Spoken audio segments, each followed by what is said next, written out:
في سنة 1996 اتعرض مسلسل لن أعيش في جلباب أبي.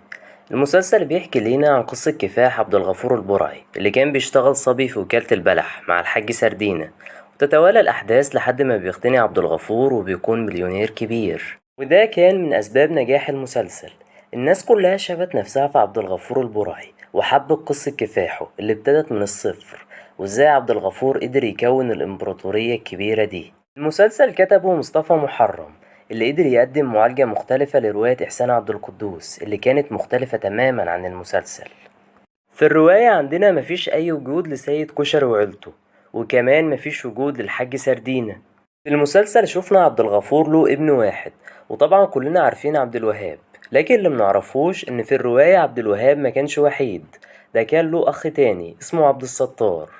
عبد الستار كان بيعاني من نفس عقدة عبد الوهاب، وما كانش عايز يعيش تحت عباية والده، وكان عايز يخرج من ظله بأي طريقة.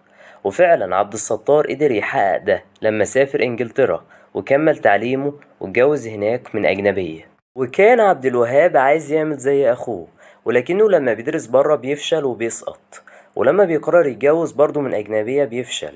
وبيفضل التردد والتوهان هو طريق عبد الوهاب اللي ما بيعرفش أي نجاح بره والده.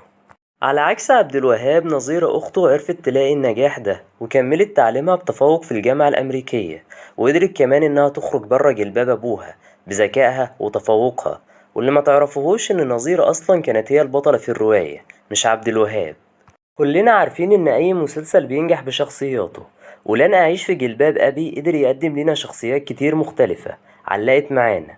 عندنا مثلا عبد الغفور الشخصية الرئيسية اللي صوره لينا المؤلف على إنه عنوان الكفاح ومضاد اليأس. في أول مشهد من المسلسل مصطفى محرم بيعيشنا مع عبد الغفور وهو داخل الوكالة وهو فقير معدم لابس جلابية مقطعة، وبنشوفه وهو بيغمس العيش البلدي في الشاي زيه زي أي حد بسيط.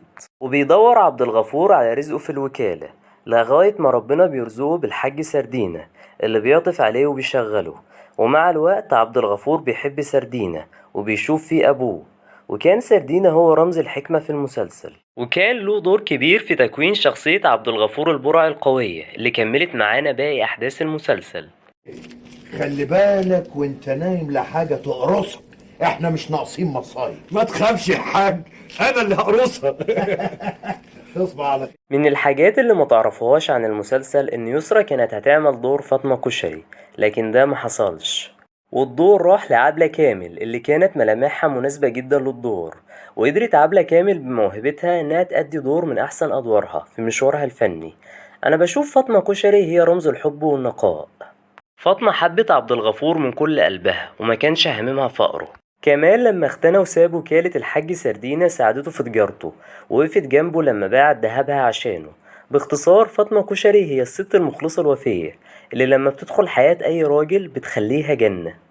في المرحلة التانية من المسلسل قدرت عبلة كامل إنها تقنعنا بدور الأم، وكمان خلتنا نصدق إنها أم ناهد رشدي اللي كانت أكبر منها ب4 سنين.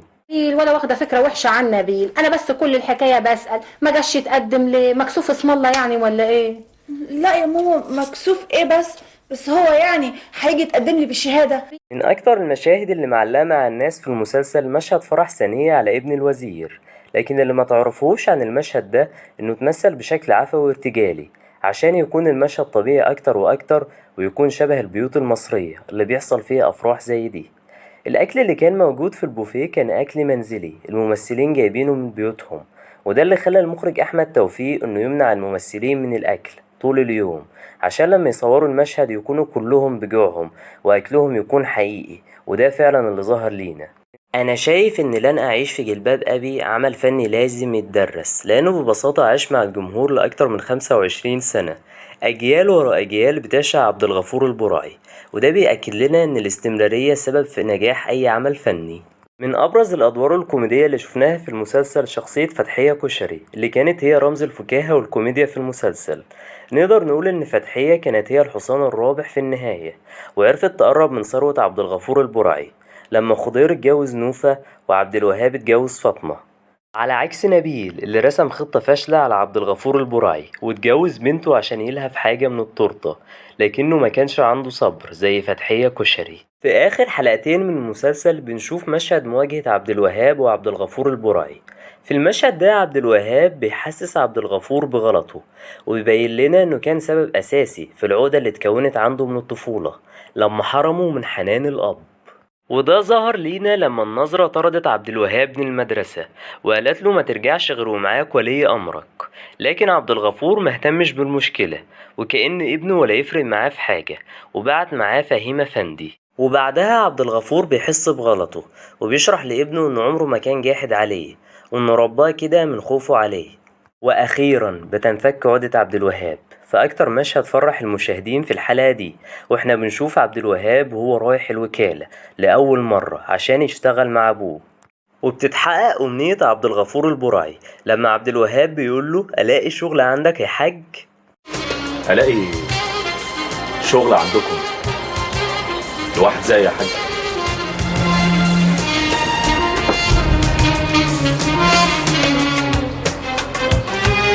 شغلانه. وبتكمل فرحة عبد الغفور بعبد الوهاب لما عبد الوهاب بينافسه وبيقف قصاده في المزاد في مشهد من أكتر المشاهد الكوميدية في المسلسل. وكمان بتزيد سعادة عبد الغفور باللي وصل له ابنه اللي بيستقل عنه وبيفتح وكالة لوحده. بينتهي مسلسلنا بمشهد رومانسي بين فاطمة وعبده لما عبد الغفور بيغازل فاطمة وبيقول لها انتوا كل مادة عمالة تحلوي كده ليه، وبيطلب منها طبق كشري. يا ولية، بعد العمر ده كله مش عارفة غلاوتك عندي قد ايه. ده انا لو لفيت الدنيا بحالها مش هلاقي ضفرك يا ام عبد الوهاب. والمفاجأة اللي ناس كتير ما تعرفهاش عن المسلسل انه مستوحى من قصة حقيقية، قصة الحاج نادي السباعي. نادي السباعي هو عبد الغفور البرعي الحقيقي اللي اتبنت عليه عظمة قصة لن أعيش في جلباب أبي. وفي نهاية الفيديو حابب أسألكم، من بين الأشرار اللي شفناهم في المسلسل ايه أكتر شخصية كرهتوها فيهم؟